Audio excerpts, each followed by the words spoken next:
ಒಲೆ ಮೇಲೆ ಒಂದು ಬಾಣಲೆ ಇಟ್ಬಿಟ್ಟು ಯಾವ ರೀತಿಯಾಗಿ ನಾವು ಪಿಜ್ಜಾನ ಮನೆಯಲ್ಲೇ ಈಸಿಯಾಗಿ ಮಾಡ್ಬೋದು, ಹೇಗೆ ಮಾಡೋದು ಅಂತ ನೋಡಿ ಬನ್ನಿ. ನಮಸ್ಕಾರ ಸ್ನೇಹಿತರೆ, ನಾನು ರಶ್ಮಿ. ಇವತ್ತು ಮನೆಯಲ್ಲಿ ಯಾವುದೇ ಓವನನ್ನು ಬಳಸದೆ ಒಲೆ ಮೇಲೆ ಸುಲಭವಾಗಿ ನಾವು ಯಾವ ರೀತಿಯಾಗಿ ಹೋಮ್ಮೇಡ್ ಪಿಜ್ಜಾ ಮಾಡೋದು ಅಂತ ತೋರಿಸ್ಕೊಡ್ತಾ ಇದ್ದೀನಿ.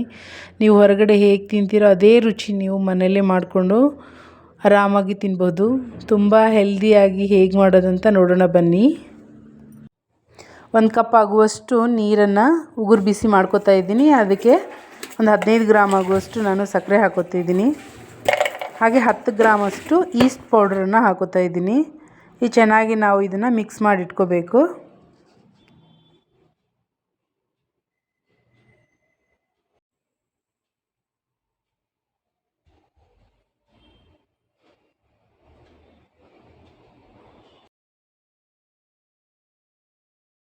ಮೈದಾ ಹಿಟ್ಟನ್ನು ತೊಗೊಂಡಿದ್ದೀನಿ, ಅರ್ಧ kg ಆಗುವಷ್ಟು.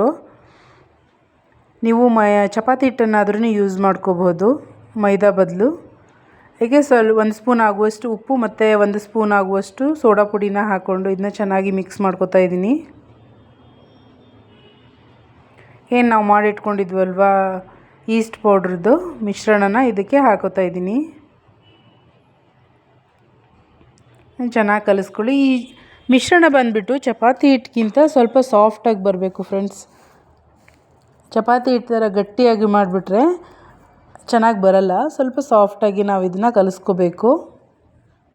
ನೀರೇನು ಅಷ್ಟೊಂದು ಹಿಡಿಯಲ್ಲ ಇದಕ್ಕೆ. ನೀರೇನಾದರೂ ಅವಶ್ಯಕತೆ ಇದ್ದರೆ ಸ್ವಲ್ಪ ನೀರನ್ನು ಹಾಕ್ಕೊಂಡು ನಾವು ಇದನ್ನು ಕಲಿಸ್ಕೋಬೇಕು. ಲಾಸ್ಟಲ್ಲಿ ನಾನು 1 ಸ್ಪೂನ್ ಆಗುವಷ್ಟು ಎಣ್ಣೆ ಹಾಕಿ ಇದನ್ನ ಮಿಕ್ಸ್ ಮಾಡ್ಕೊತಾ ಇದ್ದೀನಿ. ಈ ಥರ ಕಲಸಿಟ್ರೆ ಸಾಫ್ಟಾಗಿ ಚೆನ್ನಾಗಿ ಬರುತ್ತೆ. ಒಂದು ಹಾಫ್ ಆನ್ ಅವರ್ 1 ಅವರ್ ಬಿಟ್ಬಿಟ್ಟು ನೀವು ಪಿಜ್ಜಾ ಬೇಸ್ ಮಾಡ್ಕೋಬಹುದು. 1 ಅವರ್ ಆದಮೇಲೆ ಈ ರೀತಿಯಾಗಿ ಬರುತ್ತೆ ನೋಡಿ. ಈ ರೀತಿಯಾಗಿ ಬಂದರೆ ಪರ್ಫೆಕ್ಟಾಗಿ ಪಿಜ್ಜಾ ಬೇಸು ರೆಡಿ ಆಗಿದೆ ಅಂತ ಅರ್ಥ. ನಾವು ಹಿಟ್ಟು ಕಲಸಿರೋದೆಲ್ಲ ಕರೆಕ್ಟ್ ಪರ್ಫೆಕ್ಟ್ ಆಗಿದೆ ಅಂತ ಅರ್ಥ. ನಾವು ಪಿಜ್ಜಾ ಮಾಡೋಕ್ಕಿಂತ ಮುಂಚೆ ಇದನ್ನು ಚೆನ್ನಾಗಿ ಒಂದು ಮಣೆ ಮೇಲೆ ಅಥವಾ ಈ ಥರ ಅಗಲವಾದ ಬೇಸನಲ್ಲಿ ಚೆನ್ನಾಗಿ ಇದನ್ನು ಈ ಥರ ಕಲಿಸ್ಕೋಬೇಕು ನೀಟಾಗಿ. ಎಷ್ಟು ನಾವು ಚೆನ್ನಾಗಿ ಇದನ್ನು ಕಲಿಸ್ಕೋತೀವೋ ಅಷ್ಟು ಚೆನ್ನಾಗಿ ಪಿಜ್ಜಾ ರೆಡಿ ಆಗುತ್ತೆ. ನಾನಿಲ್ಲಿ ಒಂದು ಅರ್ಧ kg ಅಷ್ಟು ಚಪಾತಿ ಹಿಟ್ಟು ತೊಗೊಂಡಿದ್ದೆ. ಅದಕ್ಕೆ ನನಗೆ 7 ಪಿಜ್ಜಾ ಬೇಸ್ ರೆಡಿ ಆಯಿತು. ನನಗೆ 150 ಗ್ರಾಮಷ್ಟು ನಾನು ಕಟ್ ಮಾಡಿ ಇಟ್ಕೊಂಡಿದ್ದೀನಿ. ಈ ಥರ ಎಲ್ಲ ಮೊದಲೇ ನಾವು ರೆಡಿ ಮಾಡಿ ಇಟ್ಕೊಂಡ್ಬಿಟ್ರೆ ಈಸಿಯಾಗಿ ತರಕಾರಿ ಎಲ್ಲ ಕಟ್ ಮಾಡಿ ಇಟ್ಕೊಂಡು ಬೇಗನೆ ನಾವು ಮಾಡ್ಕೋಬಹುದು. ಪಿಜ್ಜಾ ಬೇಸಿಗೆಲ್ಲ ರೆಡಿ ಆಯಿತು. ಇವಾಗ ಮೇಲೆ ಹಾಕೋ ಇಂಗ್ರೀಡಿಯೆಂಟ್ಸ್ ಎಲ್ಲ ನೋಡೋಣ ಬನ್ನಿ. ಪಿಜ್ಜಾಗೆಲ್ಲ ಏನೇನು ಮಾಡ್ಕೊಳೋದು ಅಂತ. ಒಂದು ಬಾಣಲೆಗೆ 1 ಸ್ಪೂನ್ ಆಗುವಷ್ಟು ನಾನು ಎಣ್ಣೆ ಹಾಕೋತಾ ಇದ್ದೀನಿ. ಇಲ್ಲಿ ಹಸಿರು ಕಲರು ಮತ್ತು ಹಳದಿ ಕಲರು, ಕೆಂಪು ಕಲರು ಕ್ಯಾಪ್ಸಿಕಮ್ನ ಹಾಕೋತಾ ಇದ್ದೀನಿ. Colour capsicum. ನಿಮ್ಮ ಮನೇಲಿ ಯಾವ ತರಕಾರಿ ಅವೈಲೇಬಲ್ ಇರುತ್ತೆ ಅದನ್ನು ನೀವು ಹಾಕೋಬಹುದು. ಕ್ಯಾಪ್ಸಿಕಮ್ 3 ಥರನೂ ಹಾಕಬೇಕಂತ ಏನಿಲ್ಲ. ಕಲರ್ಫುಲ್ಲಾಗಿ ಕಾಣಬೇಕಂದ್ರೆ ಹಾಕೋಬೋದು ಅಷ್ಟೇ. ಇದನ್ನ ಚೆನ್ನಾಗಿ ನಾವು ಫ್ರೈ ಮಾಡ್ಕೋಬೇಕು. ಇದು ಕಲರ್ ಚೇಂಜ್ ಆಗಬಾರ್ದು, ಆದರೆ ಫ್ರೈ ಆಗಬೇಕು ಫ್ರೆಂಡ್ಸ್. ಅಲ್ಲಿವರೆಗೂ ನಾವು ಇದನ್ನು ಫ್ರೈ ಮಾಡ್ಕೋಬೇಕು. ಸ್ವಲ್ಪ ಕಡಿಮೆ ಉರಿಯಲ್ಲಿ ನಾವು ಇದನ್ನು ಬೇಯಿಸ್ಕೋಬೇಕು. ನೋಡಿ, ಈ ಕಲರ್ ಬಂದರೆ ಸಾಕು. ಸ್ವಲ್ಪ ಸಾಫ್ಟ್ ಬರಬೇಕು, ಅಲ್ಲಿವರೆಗೂ ಬೇಯಿಸ್ಕೊಂಡ್ರೆ ಆಯಿತು. ಹಾಗೆ ಒಂದೊಂದೇ ಕ್ಯಾಪ್ಸಿಕಮನ್ನು ಈ ಥರ ನಾನು ಬೇಯಿಸ್ಕೊತಾ ಇದ್ದೀನಿ.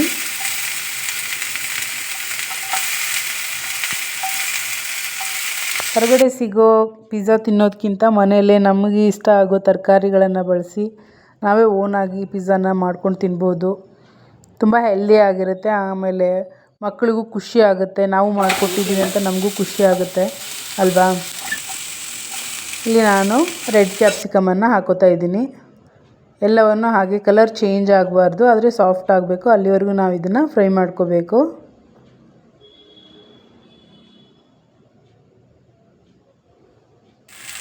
ಫ್ರೈ ಆಗಿದ್ದನ್ನೆಲ್ಲ ಒಂದು ಪ್ಲೇಟ್ಗೆ ನಾನು ಹಾಕೋತಾ ಇದ್ದೀನಿ.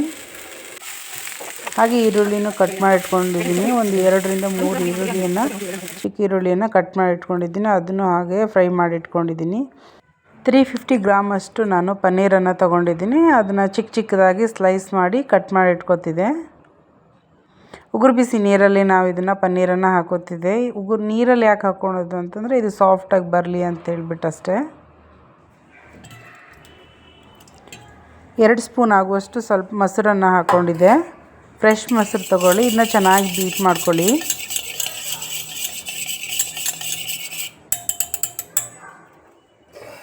ಚೆನ್ನಾಗಿ ಬೀಟ್ ಆದಮೇಲೆ 1 ಸ್ಪೂನ್ ಆಗುವಷ್ಟು ಧನಿಯಾ ಪುಡಿ, ಹಾಗೆ 1 ಸ್ಪೂನು ಜೀರಾ ಪೌಡ್ರ್, ಅಚ್ಚ ಖಾರದ ಪೌಡ್ರ್, ಹಳದಿ, ಆಮ್ಚೂರ್ ಪೌಡರ್, ಶುಂಠಿ ಬೆಳ್ಳುಳ್ಳಿ ಪೇಸ್ಟ್ ಹಾಕ್ಕೊಂಡಿದ್ದೀನಿ. ವಿಡಿಯೋದಲ್ಲಿ ಸ್ಕಿಪ್ ಆಗಿದೆ. ಹಾಗೆ ಕಸೂರಿ ಮೇಥಿ ಮತ್ತು ಒಂದು 2 ಸ್ಪೂನ್ ಆಗುವಷ್ಟು ಕಡಲೆ ಹಿಟ್ಟನ್ನು ಹಾಕಿಬಿಟ್ಟು ಈ ಥರ ಚೆನ್ನಾಗಿ ಮಿಕ್ಸ್ ಮಾಡ್ಕೋಬೇಕು.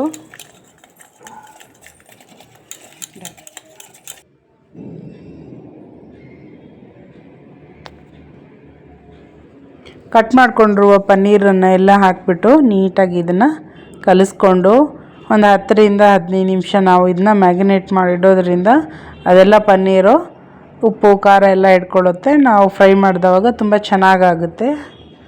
ಈ ಥರ ಮಾಡಿ ಇಟ್ಕೊಳ್ಳಿ. ಲಾಸ್ಟಲ್ಲಿ ಸ್ವಲ್ಪ ಲೆಮನನ್ನು ಹಾಕ್ಕೊಂಡಿದ್ದೀನಿ ನಾನು.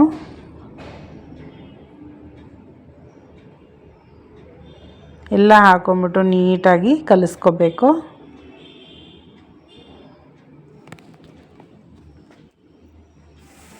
ತುಂಬ ಚೆನ್ನಾಗಾಗಿತ್ತು. ಪನ್ನೀರ್ ಫ್ರೈ ಮಾಡಿದ್ದೆ, ಹಾಗೆ ತಿಂದುಬಿಡ್ಬೇಕು ಅನ್ನಿಸ್ತಾಯಿತ್ತು, ಅಷ್ಟು ಟೇಸ್ಟಿಯಾಗಿತ್ತು.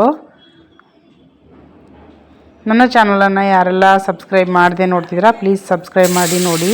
ಇಲ್ಲಿ ಒಂದು ಬಾಣಲೆಗೆ ಒಂದು 2 ಸ್ಪೂನ್ ಆಗುವಷ್ಟು ನಾನು ಎಣ್ಣೆ ಹಾಕೋತಾ ಇದ್ದೀನಿ. ಪನ್ನೀರ್ ಏನು ಮ್ಯಾರಿನೇಟ್ ಮಾಡಿದ್ವಲ್ವ ಅದನ್ನು ಹಾಕ್ಕೊಂಡು ಚೆನ್ನಾಗಿ ಫ್ರೈ ಮಾಡಬೇಕು. ಹಸಿ ವಾಸನೆ ಎಲ್ಲ ಹೋಗಬೇಕು, ಅದು ಎಣ್ಣೆ ಬಿಡಬೇಕು, ಅಲ್ಲಿವರೆಗೂ ನಾವು ಇದನ್ನು ಚೆನ್ನಾಗಿ ಫ್ರೈ ಮಾಡ್ಕೋಬೇಕು. ಆದಷ್ಟು ಕಡಿಮೆ ಉರಿಯಲ್ಲಿ ನೀವು ಇದನ್ನು ಫ್ರೈ ಮಾಡ್ಕೋಬೇಕು, ಇಲ್ಲ ಅಂತಂದರೆ ತಳ ಎಲ್ಲ ಹಿಡಿದ್ಬಿಡುತ್ತೆ. ಆವಾಗವಾಗ ಈ ಥರ ಕೈ ಆಡಿಸ್ತಾನೆ ಇರಬೇಕು.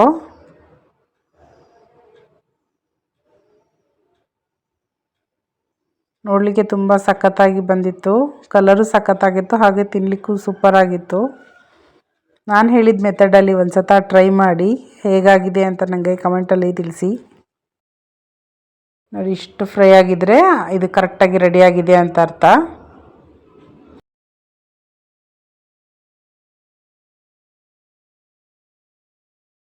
ನೆಕ್ಸ್ಟ್ ಇಲ್ಲಿ ಪಿಜ್ಜಾ ಬೇಸ್ ಮಾಡೋಕ್ಕೆ ರೆಡಿ ಮಾಡ್ಕೋತಾ ಇದೆ.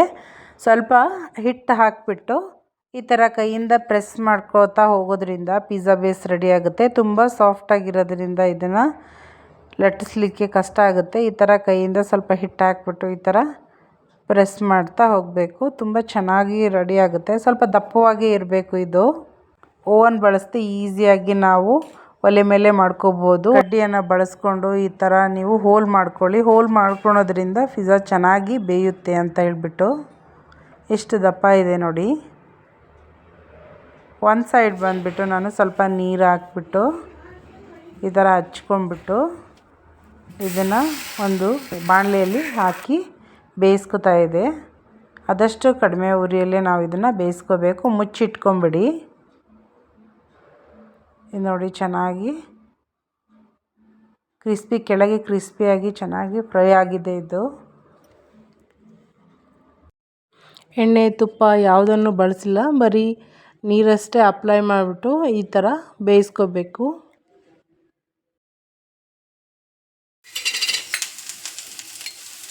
ಜೆಲೆಫಿನೋ ಸ್ಲೈಸನ್ನು ತಗೋತಾ ಇದ್ದೀನಿ. ಇದು ವೆನಿಗರಲ್ಲಿ ಸ್ಟೋರ್ ಮಾಡಿಟ್ಟಿರುತ್ತೆ, ತುಂಬ ದಿನ ಬಾಳಿಕೆ ಬರುತ್ತೆ.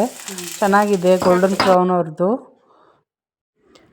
ಇಲ್ಲಿ ಪಿಜ್ಜಾ ಬೇಸನ್ನು ಬೇಯಿಸ್ಕೊಂಡಿರೋ ಪಿಜ್ಜಾ ಬೇಸನ್ನು ಸಾಸ್ ಹಾಕ್ತಾಯಿದೆ. ಪಿಜ್ಜಾ ಸಾಸ್ ಹಾಕಿ ಸ್ಪ್ರೆಡ್ ಮಾಡ್ತಾಯಿದೆ. ತುಂಬ ಚೆನ್ನಾಗಿದೆ. ಮಾರ್ಕೆಟಲ್ಲಿ ಸಿಗೋದ್ರಲ್ಲಿ ಇದು ತುಂಬ ಬೆಸ್ಟ್ ಕ್ವಾಲಿಟಿ ಇದೆ ನೋಡಿ. ಯಾರಿಗೆಲ್ಲ ಇಷ್ಟ ಒಂದು ಸಲ ಟ್ರೈ ಮಾಡ್ಬೋದು. ಈ ಸಾಸನ್ನು ಫುಲ್ ಎಲ್ಲ ಕಡೆಯೂ ಸ್ಪ್ರೆಡ್ ಆಗೋಗೆ ಈ ಥರ ಮಾಡಬೇಕು.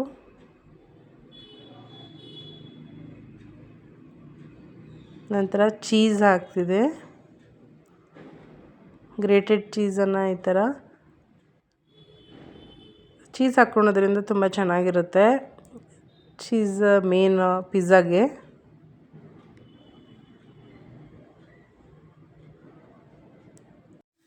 ಫ್ರೈ ಮಾಡಿಟ್ಕೊಂಡಿರುವ ಈರುಳ್ಳಿ ಹಾಗೆ ಕ್ಯಾಪ್ಸಿಕಮ್, ಟೊಮೆಟೊ ಎಲ್ಲ ಥರ ಕ್ಯಾಪ್ಸಿಕಮ್ ಕಲರ್ ಕ್ಯಾಪ್ಸಿಕಮ್ ಹಾಕಿ ಗಾರ್ನಿಷ್ ಮಾಡ್ತಿದ್ದೆ. ಹಾಗೆ ಜೆಲೆಫಿನೋ,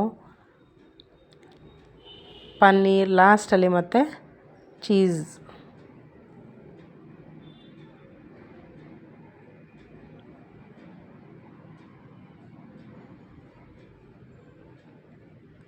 ಪಿಜ್ಜಾ ಎಲ್ಲ ಗಾರ್ನಿಷ್ ಮಾಡಿದ್ದಾಯಿತು. ಇದಕ್ಕೆ ಆರಿಗಾನೋ ಹಾಕಿಬಿಟ್ಟು ಒಲೆ ಮೇಲೆ ನಾವು ಸಿಮ್ಮಲ್ಲಿ ಇಟ್ಬಿಟ್ಟು ಬೇಯಿಸ್ಬೇಕು. ನೀವು ಒಲೆ ಮೇಲೆ ಇಟ್ಕೊಂಡಾದ್ರೂ ಈ ಥರ ಮಾಡ್ಬೋದು. ಇದನ್ನ ಮುಚ್ಚಿ ಇಡಬೇಕು. ಮುಚ್ಚಿ ಒಂದು 5 ರಿಂದ 6 ನಿಮಿಷ ನಾವು ಇದನ್ನು ಕಡಿಮೆ ಉರಿಯಲ್ಲಿ ಬೇಯಿಸ್ಕೋಬೇಕು. ಆವಾಗ ಅದು ಚೆನ್ನಾಗಿ ರೆಡಿ ಆಗುತ್ತೆ. ಓವನ್ ಬಳಸದೆ ನಾವು ಮನೇಲಿ ಈಸಿಯಾಗಿ ಮಾಡ್ಕೋಬೋದು. ಮೊದಲೇ ಈ ಥರ ಪಿಜ್ಜಾನ ಬೇಸನ್ನು ಕಟ್ ಮಾಡಿ ಆದರೂ ನೀವು ಒಲೆ ಮೇಲೆ ಇಟ್ಟು ಮಾಡ್ಬೋದು. ಆಮೇಲೆ ಕಟ್ ಮಾಡೋ ಅವಶ್ಯಕತೆ ಇರಲ್ಲ, ಈಸಿ ಆಗುತ್ತೆ ಅಂತ ಈ ಥರನೂ ಕಟ್ ಮಾಡಿ ಮಾಡ್ಕೋಬೋದು. ಬಾಣಲೆಯಲ್ಲಿ ಇಟ್ಬಿಟ್ಟು ಈ ಥರ ಪಿಜ್ಜಾ ಸಾಸು ಮತ್ತು ಏನೇನು ತರಕಾರಿ ಎಲ್ಲ ಹಾಕಿತ್ತು ಅದೆಲ್ಲ ಹಾಕಿಬಿಟ್ಟು ಮಾಡ್ತಿದ್ದೆ. ಇಲ್ಲಿ ಕಾರ್ನ್ ಹಾಕ್ತಾಯಿದ್ದೆ, ಎಕ್ಸ್ಟ್ರಾ ಕಾರ್ನ್ ಹಾಕಿಬಿಟ್ಟು ಕಾರ್ನ್ ಪಿಜ್ಜಾ ಮಾಡ್ತಾಯಿದ್ದೆ.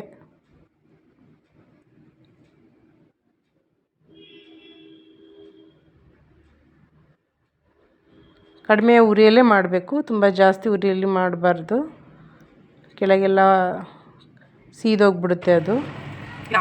ಈ ಥರ ಎಲ್ಲ ಮಾಡಿದ್ಮೇಲೆ ಮುಚ್ಚಿ ಇಟ್ಟರು ಒಂದು 5 ರಿಂದ 6 ನಿಮಿಷ ಆದಮೇಲೆ ತೆಗಿಬೇಕು. ನೋಡಿ ತುಂಬ ಚೆನ್ನಾಗಿ ಬಂದಿದೆ. ಚೀಸ್ ಸಖತ್ತಾಗಿ ಗಮ್ ಥರ ಚೆನ್ನಾಗಿ ಬರ್ತಾಯಿತ್ತು. ನೋಡಿ ಹೇಳ್ದಂಗೆ ಹೆಂಗೆ ಎಳಿತೀವಿ ಆ ಥರ ಸಖತ್ತಾಗಿ ಬರ್ತಾಯಿತ್ತು. ನನಗೆ ಇವಾಗಲೇ ತಿನ್ನಬೇಕು ಅನ್ನಿಸ್ತಾಯಿದೆ, ಅಷ್ಟು ಚೆನ್ನಾಗಾಗಿತ್ತು. ಸಖತ್ತಾಗಿರೋ ಪಿಜ್ಜಾ ರೆಡಿ ಆಯಿತು. ನೋಡಿ ಯಾರಿಗೆಲ್ಲ ಇಷ್ಟ ಆಗಿದೆ ಅಂತ ಹೇಳಿ ನನಗೆ ಕಮೆಂಟಲ್ಲಿ. ಹಾಗೆ ಹೊಸಬ್ರು ಇದ್ದರೆ ನನ್ನ ಚಾನಲ್ ನೋಡ್ತಾ ಇದ್ದರೆ ಸಬ್ಸ್ಕ್ರೈಬ್ ಮಾಡ್ಕೊಂಡು ನೋಡಿ, ಲೈಕ್ ಕಮೆಂಟ್ ಮಾಡೋದನ್ನು ಮರಿಬೇಡಿ. ಮಕ್ಕಳೆಲ್ಲ ತುಂಬ ಎಂಜಾಯ್ ಮಾಡಿಕೊಂಡು ಪಿಜ್ಜಾನ ತಿಂತಾಯಿದ್ರು.